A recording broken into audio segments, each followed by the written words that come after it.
Lucy, hello, how are you doing? Hello, Andy. I'm fine, thank you. How are you doing? Yeah, I'm really good, thank you.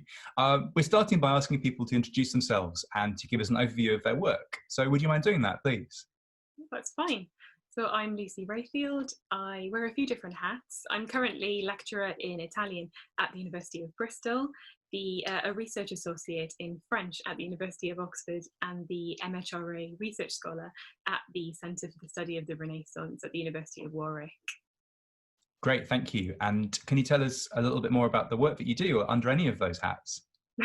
So under all of those hats, I look at comedy mainly in Renaissance France and Italy, on stage, and also the concept of comedy more generally. So what it meant to laugh in the 16th century.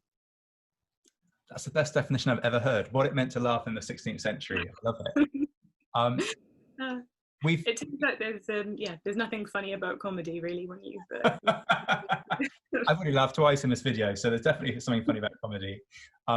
We've definitely been guilty in these videos so far of having a very kind of Anglo-centric English literature and geographically and politically English focus in these films. So I'm excited to speak to you because you're brilliant, but I'm also excited to get this focus, that we're going to be talking about early modern drama, which has been a big preoccupation for the series, from the perspective of both French and Italian culture.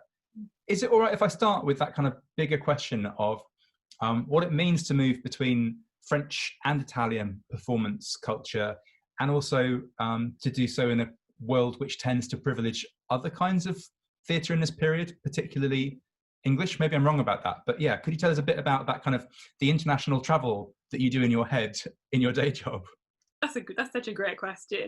I think you're definitely right in that other cultures are maybe prioritised over French culture in particular when talking about early modern drama. And the idea has been that early modern French drama just isn't that good, which in some respects I would agree with. Some of it is really not very good, but it's still interesting from an academic point of view, from what it can tell us. So yeah, I first became interested in this subject when I was reading Shakespeare at school, and I was wondering who the French authors were, who was the French Shakespeare, and then when I went to university to study Italian as well, who was the Italian Shakespeare. So yeah, in doing a bit more research into this, I found out that most of the French playwrights in the 16th century were basing their ideas directly on Italian predecessors, and that the relationship between Italian playwrights and their French imitators was actually quite turbulent and a very sort of up and down, challenging relationship. So that's mainly what I look at: the Italian influence on French theatre, Yeah. and also what that can tell us about the relationship between these two different cultures. Thank you very much. I love the idea of turbulent imitation. I think everyone should go away and try and do that sometime and just Absolutely. I'm also fascinated. It's a recurrent question for the video series, I think, in that question of what is really good about a literary culture, Yeah. and also what it can tell us historically. There's sort of two different questions there about kind of aesthetic or cultural judgment and appraisal. Is it good or is it bad? And the historical question of, does it tell us things or does it not? That's really interesting. And I love that question you asked about who the French or Italian Shakespeare was, and particularly I'm an eccentric kind of person to have in this conversation in many ways, because I often wonder who the English Shakespeare was, in that I'm quite skeptical of Shakespeare as this kind of major focal figure in the period. So I love those questions. And I guess historically, some of the kind of cultural weight of English early modern drama is strange historically, because in the period it often feels the other way around, in that English culture is anxiously trying to turbulently imitate Italian and French paradigms rather than the other way around. Definitely. Yes. Yeah. So what do we do then? How are you helping us get through all of these different issues? Tell us more about the kind of work you're doing to think about Italian and French imitation, turbulent or not. I suppose I'm helping in a small way to show that early modern drama, even though it wasn't entirely successful in France, I'm not trying to tell a success story of the reinvention of classically inspired comic theatre. in France, because that didn't really happen. Hmm. I'm just trying to piece together parts of the story. How exactly did classically inspired theatre come to France? What did it mean for the people who were writing it and the people who were watching it? And where did it go ultimately? So yeah, you were talking about Shakespeare and the turbulent imitation in terms of what came before in early modern English drama. So Twelfth Night, for example, it came from an Italian play, Gli Ingannati, but it went via France. It went via a French translation of Gli Ingannati. So all of this cultural exchange that was happening. I think learning a bit more about these plays can shed light on their sources, but also on where they went and how people perceived them. Yeah, thank you. Are there differences too, or things to think about in terms of where theatre happens in these various cultures? In that one of the distinctive things that's happening in London when we think of early modern drama are these purpose-designed, relatively stable performance venues. So performance venues which are open for 10, 15, 20 years or so and regularly performing plays to groups of strangers. Where would you go in the two cultures you look at in Italy or France to watch some of the plays that you're talking about? So you'd go to the courts. There were lots of specially built entertainment rooms in the courts throughout Italy and France. Fontainebleau, for example, in Paris, had a specially built entertainment room that was used for early modern comedies. Same in Italy, they had really luxurious performance spaces, as I'm sure you know, and also universities. So lots of plays took place at universities and in schools. Even in the very early 16th century. So there's a record of Terence, for example, being performed in early modern France by the school children who all flocked to the venue to see it. And they thought it would be a very erudite experience. Let's perform Terence in the original Latin, and we'll teach all of these theatre goers all about Terence. But they hated it so much that they actually chased the children off the stage. So yeah, that first performance of Terence didn't actually go so well. But that is an example of school performance. And yeah, in terms of purpose-built theatres, there was the Hôtel de Bourgogne in France, but not very many spaces. It was quite movable, especially the farce, which travelled from town to town on a platform which rolled along. You could just take it wherever. So yeah, not so many fixed spaces as in England. Yeah, thank you. We should clarify for people who are not familiar with him that Terence is a Roman playwright. I always think Terence, it always sounds very informal to call him Terence, like you're calling him by his first name, but that is that is how we refer to him. And ironically, Roman plays are often all about boys or younger or lower status men being chased off the stage. So there's kind of weird affinity there. It's a great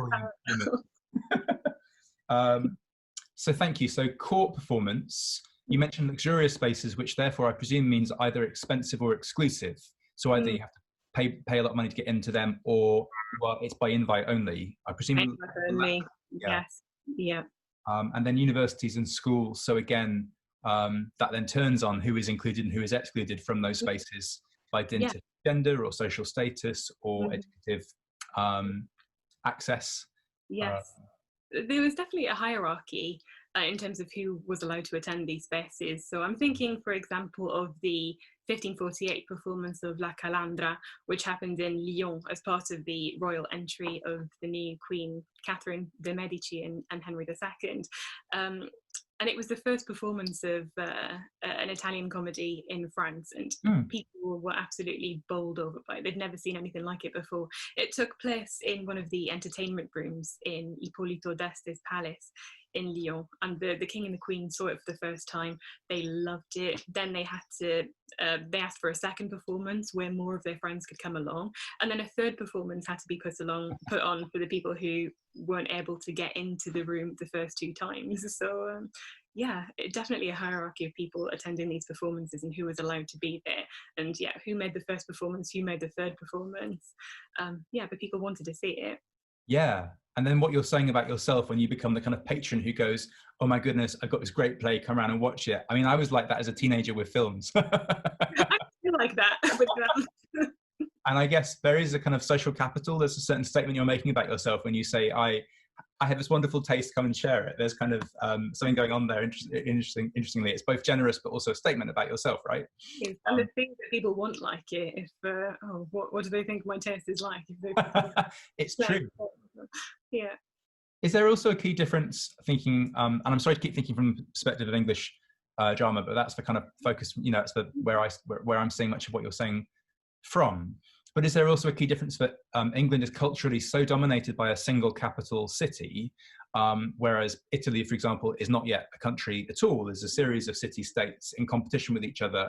And similarly in France, there are major culturally dominant cities. You just mentioned Lyon, for example. Does that play into a difference in how theatre works? Absolutely, it was definitely more fluid.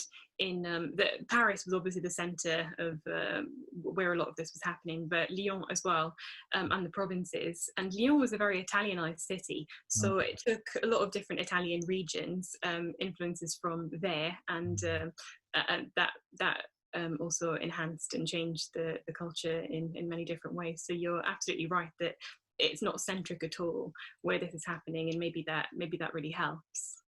Great, thank you. We might come back to some of those issues, but if it's okay, I'd quite like to hear about the kinds of stories that you might experience when you go to these spaces you've told us about. So if it's okay, I want to ask the terrible question, what is a comedy? What do you mean by comedy here? What do I mean by comedy? Oh, that's an awful question. Or at least what kind of stories would you encounter if you went to some of the spaces we're talking about? What kind of stories do you work on when you turn to some of this literature? It totally depends what time and what place. Right. So in France, for example, you might expect in the late 15th century a farce which was very short, very straightforward, acted by people that you knew. One of the most famous, for example, is La Farce du Pé. I'm not sure if you've heard of that. It literally means the farce of the fart. And it's the story of a newly married man whose wife farts in bed, and he's totally shocked. He had no idea that women could do these dreadful things. So he takes her to court and tries to sue her, and the whole farce is about him trying to sue her for deceit. So that's the sort of story we're talking about in France. I'm going to need to see that play sometime soon, please. I think it needs to be staged. It's a good one. I think it might only take 20 minutes or so to perform, so it might be quite an interesting one just to read out. Even if before. Hey, we could do it for one of these series. Let's talk later about that. So that's short, straightforward, and I presume also quite a small cast. A very small cast, yeah, maybe three to four characters. And a very particular demographic in terms of social status. It sounds like kind of middling sort kinds of characters. Absolutely, yes. Being watched by elite audience members. Not so much. Being watched by townspeople who went along and may recognise some of the people who are acting in them. So the main actors were lawyers in France, who were often arrested by various kings for representing them in unflattering ways in their plays. So wow, okay. Yeah, right. mainly lawyers that you'd know and would be quite well to do, but would be watched by pretty much everyone. Okay, lovely. Do you have other examples of perhaps some different kinds of story shapes, story structures that the comedies you're talking about might give us? Yes, so the more classically inspired comedies would be very different, and they'd have quite a complicated plot with a lot more characters. Yeah, this stems from the idea of closet drama, so the idea of what drama was thought to be and comedy was thought to be. When the Italians dug up all of these classical plays, they weren't really sure what to do with them. They'd never actually seen a script before, so they didn't know how one worked. And the conclusion that they reached was that one person would stand at a sort of pulpit and read the whole script out themselves, and then actors would sort of mime below what actions were happening. And then someone said, well, what if we deliver the lines ourselves? And obviously that was exactly how comedy was meant to be performed, and gave rise to features like a lot of characters. A lot of different characters could speak, and that was a lot less convoluted for the audience. So in terms of comedies, I don't know if you know Pietro Aretino. He who wrote Il Marescalco, which is a fabulous comedy. I think everyone should read it. It's really fantastic. Il Marescalco. How would you translate that in English? What's the word for someone who looks after a horse? Corsa? Is that Corsa? I don't know. Groom, a stable person. I don't know. But it's about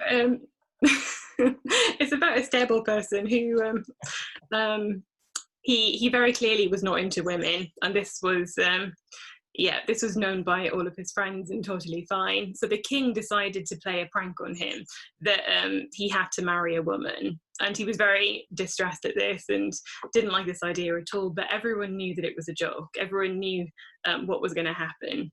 So he reaches the end of the aisle and he marries this person. He's very upset, and then the veil is lifted and it's a beautiful man, and it ends well, and he's very, very happy. Wow. But it's also a surprise. It's a comedy of surprise with a very complicated plot leading up to the resolution. So that's the sort of thing that you might expect in Italy.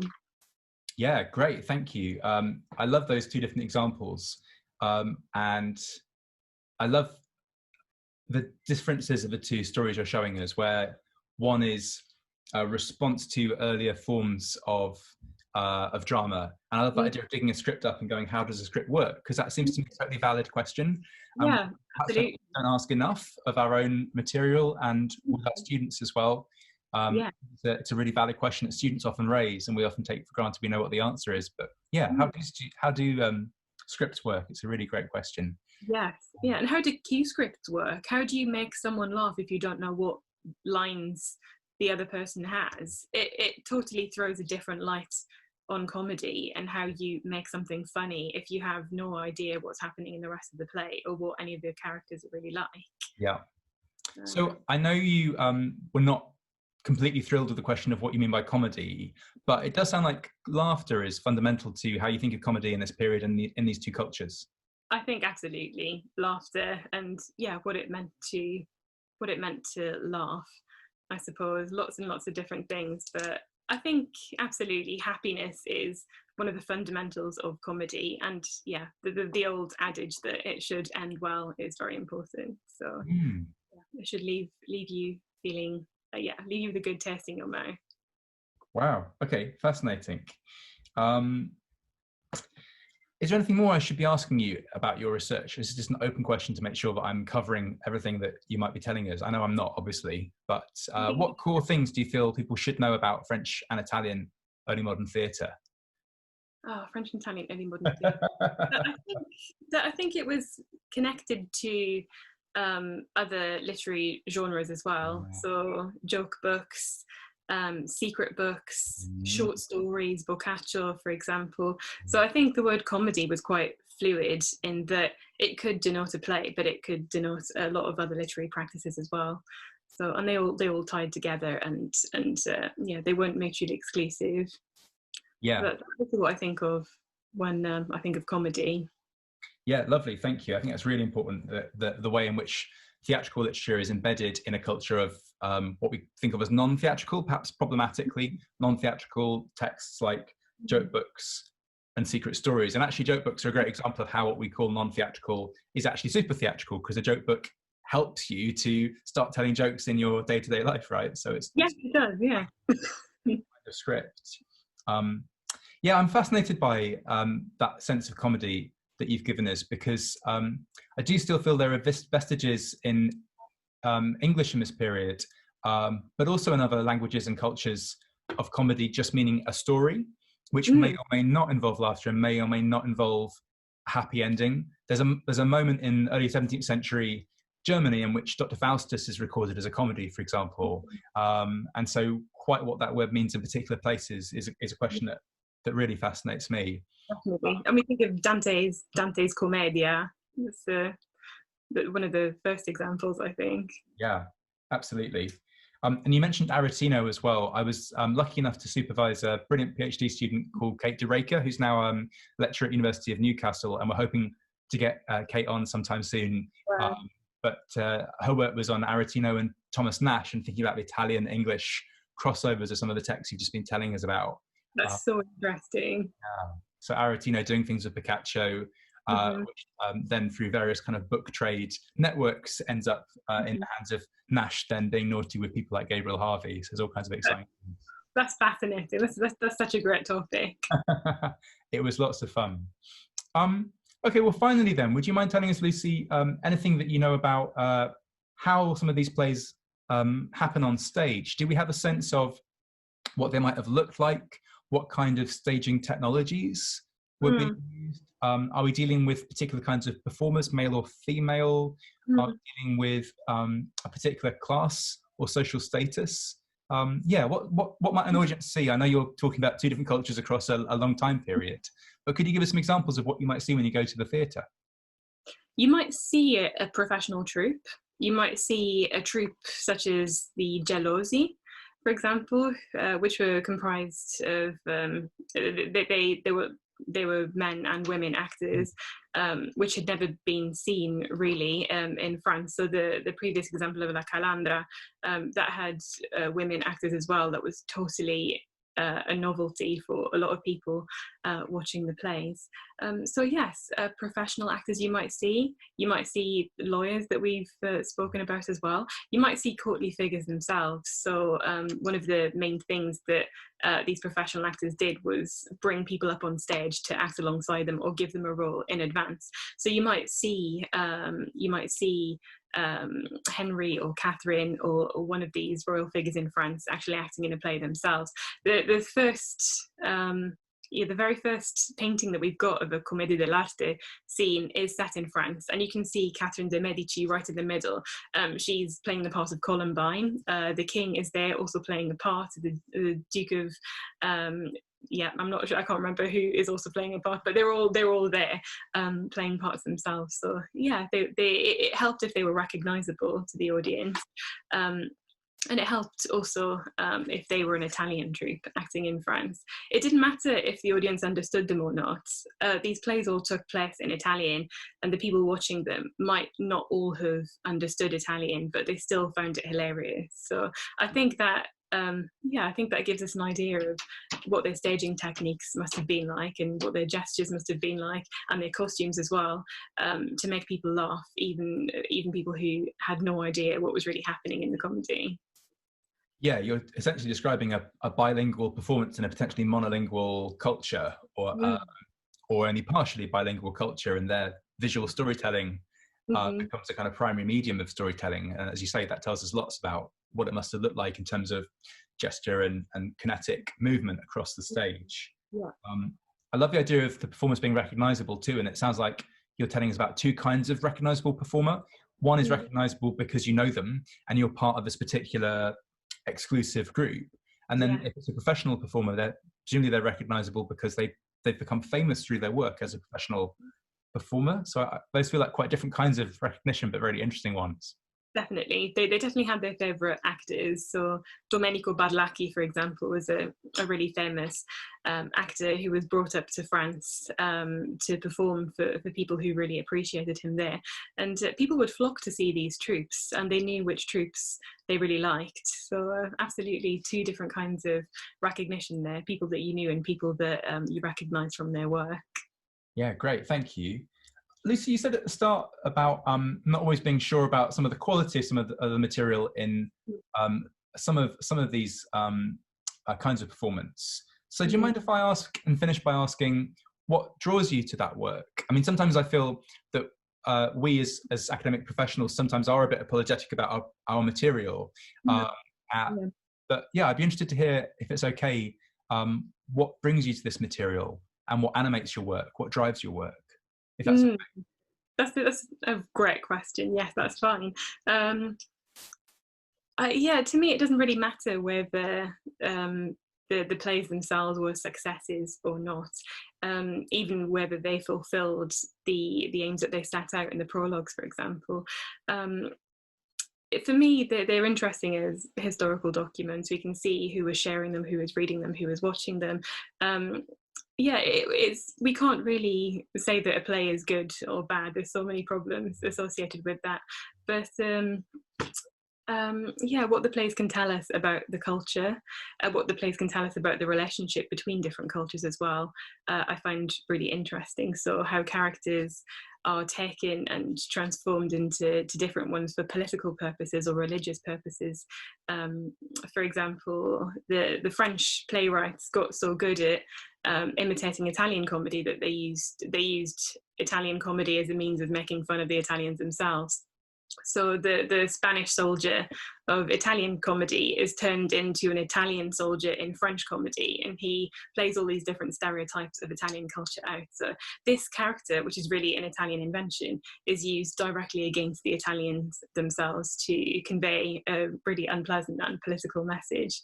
So that's what interests me about these plays, which people often disregard. The 16th century French comedy is often referred to collectively as la comédie avant Molière, so comedy before Molière. You know, it's a thing that people aren't really that interested, but yeah, it tells us a lot about other things as well, this comedy. So it's definitely worth looking at, and that's what drives me really. It's a really wonderful reply, and I love the way the issue of imitation has run through this conversation, because I guess theatre is sort of an art of imitation anyway, in that if you're playing a character, you might base it on you just use the word stereotypes, you might base it on particular stereotypes or particular characteristics of individual people.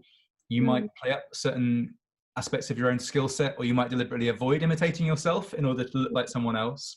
So there's kind of imitations at the heart of theatre practice as a mode on stage. And then, as you've been reminding us, so often theatre is also explicitly imitating earlier models, whether that be the French imitating the Italian, or the Italians imitating the Romans. And that phrase you used of turbulent imitation, I think is really interesting. Kind of imitation without quite knowing if you believe in the thing you're imitating. Yes. And how you believe in it, what your relationship to it is. Yeah. I keep saying this is my final question, but I must ask one last one, if that's all right. That's totally fine. I'm really enjoying this. So. Great. Oh, well, likewise. Well, you mentioned French theatre often being defined in terms of kind of before Molière. I feel instantly guilty when you say that, because I ran a research project, as you know, called Before Shakespeare, although I did have my tongue in my cheek when I gave it that name. But could you tell us a bit about the continuities of the theatre you study and Molière? Is there essentially a discontinuity there, or is there a continuous cultural kind of movement's the wrong word, but is Molière building on those earlier precedents, or is he a little bit like late 17th century English playwrights? Is there a period which is in between them, if that makes sense as a question? That makes total sense, and that's a great question. There are people who would know more about this than I would, but there was definitely a break at the end of the 16th century, where France was coming to the end of a really difficult period with the wars of religion. There wasn't very much money being put into entertainments and performances.